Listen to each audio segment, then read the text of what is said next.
I guess so. It's going to be warm there. Welcome back. Thank you very much. How was Kathy's birthday party? It was fantastic. We had so much fun, and we did something we'd never done before. We were down in the Palm Beach area, and we did something called the food yacht. Oh. Where you get on, our whole family got on. It was like a pontoon boat. They cook downstairs, and then they bring the food upstairs. Nice. And they just brought course after course, and we got to see the neighbors' houses, and people were sunbathing. And you didn't have to do the dishes. Right? You just threw them off. You just threw them over.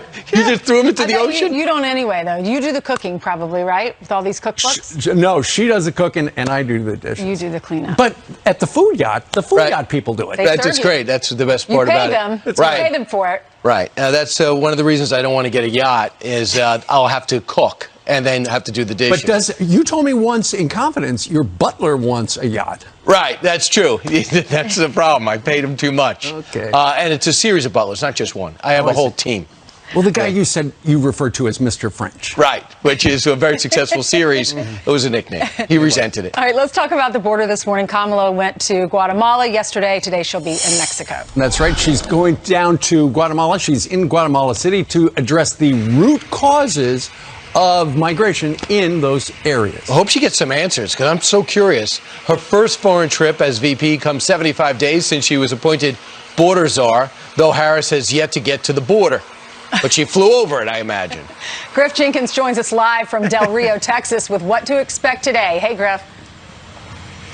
Good morning, Ainsley, Brian, and Steve. Let's talk about the news starting yesterday with the fact that the vice president's first foreign trip was off to a rough start. Air Force Two was forced to return to Joint Base Andrews shortly after taking off because of landing gear problems. She boarded another plane and made it safely to Guatemala last night. She's woken up in Guatemala City. Today, she'll have bilateral meetings with the Guatemalan President, Alejandro Giammattei, then community leaders and women business owners. Tonight, she'll then head to Mexico City for more meetings there tomorrow. Her meetings in Guatemala and in Mexico, as you mentioned, Steve, will focus on the root causes of migration from Latin America. Back in March, Vice President Harris was tapped by the president to lead the nation's situation at the border. Now, 75 days later, she's yet to visit the U.S. border, any city along it, any migrant facility, all that we have seen exploding in the last 3 months, despite multiple invitations to do so from both sides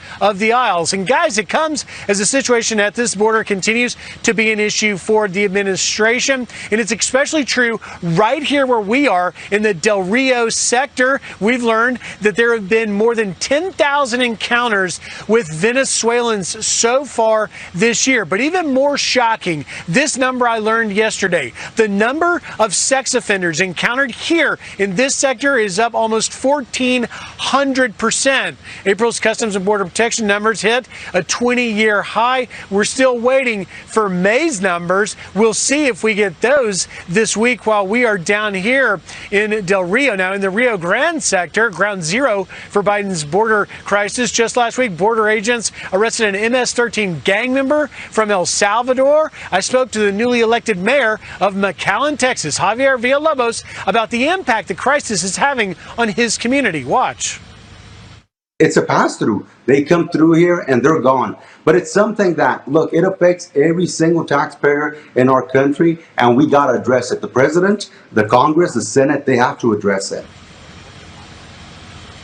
The vice president has yet to hold a news conference since being tasked to lead the border situation. The administration is expected to announce new actions to tackle smuggling in Guatemala. We'll see if Vice President Harris touches on those steps when she faces the press corps later today in Guatemala. And just to give a little context, finally, guys, here in Del Rio, in the last just 7 days, they've encountered more than 5,800 migrants from a total of 29 different countries. So I don't know whether the vice president intends to address root causes in other countries, but they're certainly coming from other places than just the northern triangle of Guatemala, El Salvador, and Honduras.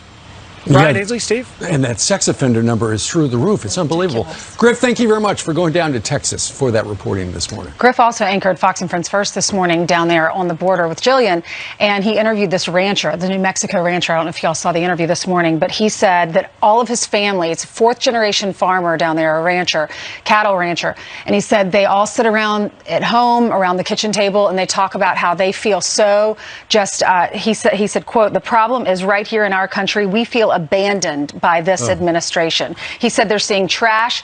They had pictures of backpacks all over the floor, all over the ground. And he said the cattle will eat some of the items out of the backpacks, which is dangerous for them. The cattle, because so many people are coming through his ranch, the cattle don't graze in that area anymore. And he said we already have a problem feeding those cattle. So he's really worried about how this is going to affect his ranch.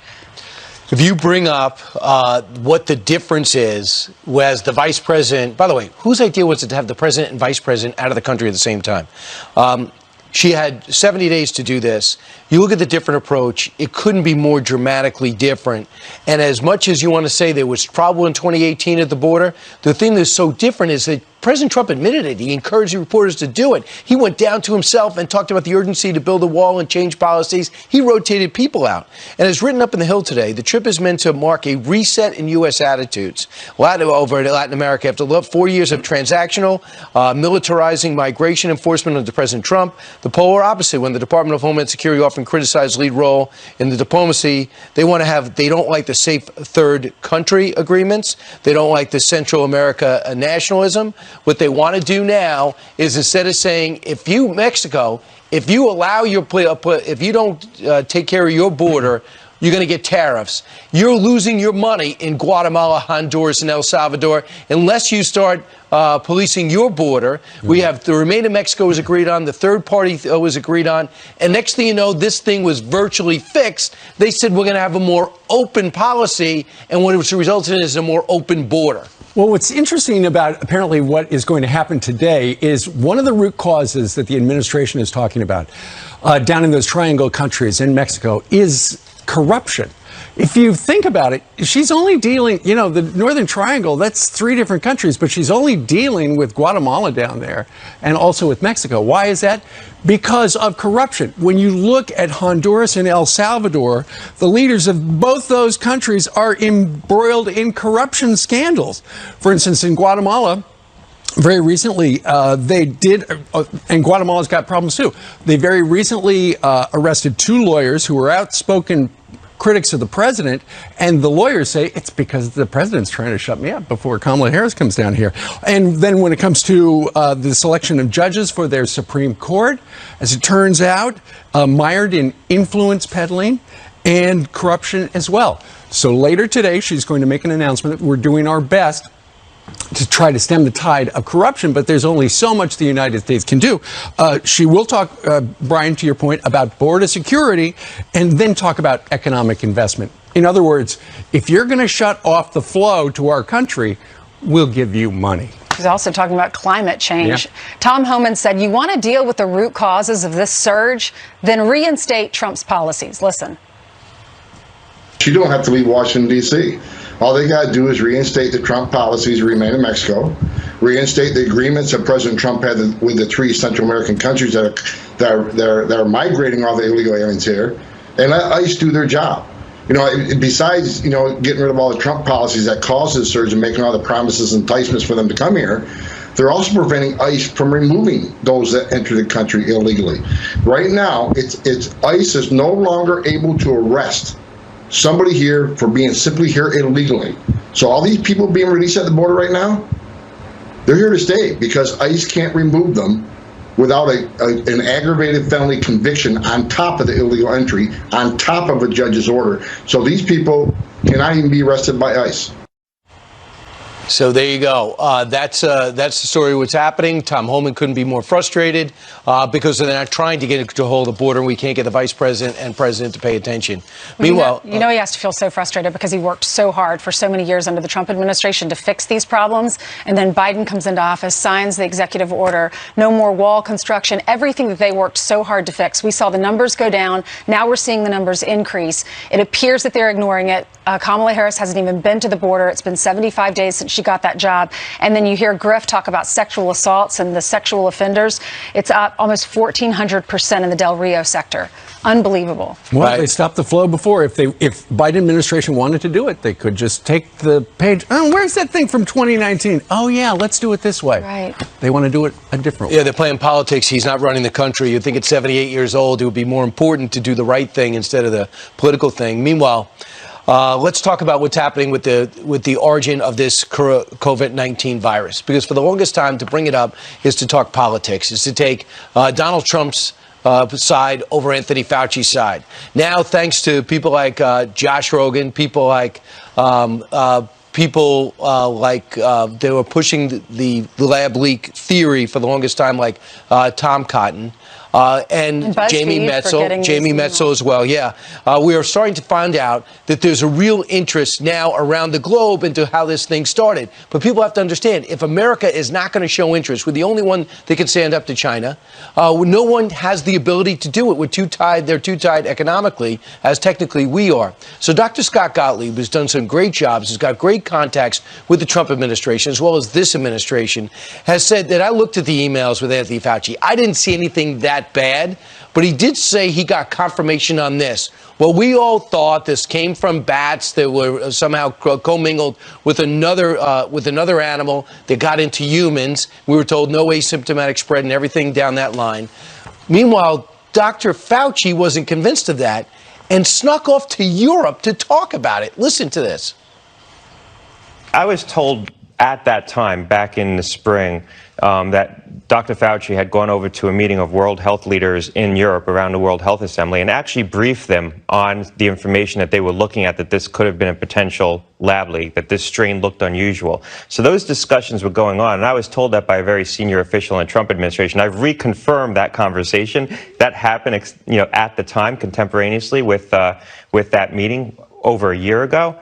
So I think early on when they looked at the strain, they had suspicions, and in a closer analysis, and it takes time to do that analysis, dispelled some of those suspicions. So the gain-of-function research is when you take an animal virus, you make it a supervirus, then you test how it affects humans. And so I talked to one doctor, and he said if you look at the strain, because you heard Dr. Gottlieb say it looks suspicious. When you look at the strain, there is an HTLV. It's called a human T-cell lymphocyte virus receptor on COVID, on the virus. He said the only way that that receptor can get on the virus is if it is placed there. So man placed it there. Sure. So, going to what Scott Gottlieb just said, you've got Dr. Fauci out in Europe saying, it could be a lab leak. He said it a year ago. And yet, over the last year, because Donald Trump was president and a lot of people in his circle said, you know what, it looks like China might have poisoned the world. Mike Pompeo, former Secretary of State, said that kind of attitude was so 2020. It was just not PC. And that's why what's going on right now is so curious. Here's the former Secretary of State. Watch. The more we see, the more we know. Every sign, every piece of evidence that we've seen to date continues to stack up to suggest that this did indeed come. This Wuhan virus came from the virology lab there in Wuhan. We've seen almost no evidence that supports the zoonotic theory that it somehow leapt from a bat to another species. This wasn't the politically correct thing to say back in the spring of last year when I began to see evidence accumulating in that direction.